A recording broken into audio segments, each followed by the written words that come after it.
ब्रह्ममुरारिसुरार्चितलिङ्गं निर्मलभासितशोभितलिङ्गं जन्मजदुःखविनाशकलिङ्गं तत्प्रणमामि सदा शिवलिङ्गं देवमुनिप्रवरार्चितलिङ्गं कामदहन करुणाकरलिङ्गं रावणदर्पविनाशकलिङ्गं तत्प्रणमामि सदा शिवलिङ्गं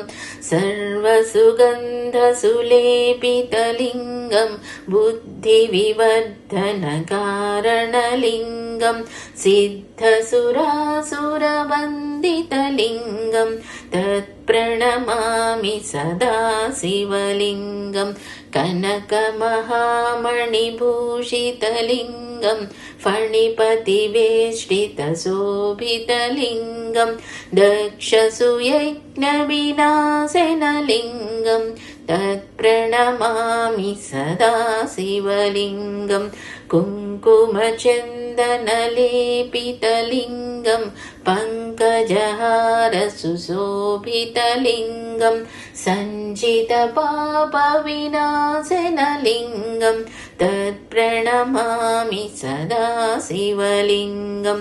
देवगणार्चितसेवितलिङ्गं भावैर्भक्तिभिरेव च लिङ्गं दिनकरकोटिप्रभाकरलिङ्गं तत्प्रणमामि सदा शिवलिङ्गम् अष्टदलोपरिवेष्टितलिङ्गं सर्वसमुद्भवकारणलिङ्गम् अष्टदरिद्रविनाशकलिङ्गं तत्प्रणमामि सदा शिवलिङ्गं सुरगुरुसुरवरपूजितलिङ्गं सुरवनपुष्पसदार्चितलिङ्गं परमपदं परमात्मकलिङ्गं तत्प्रणमामि सदा शिवलिङ्गम् लिङ्गाष्टकमिदं पुण्यं यः पठेत् शिवसन्निधौ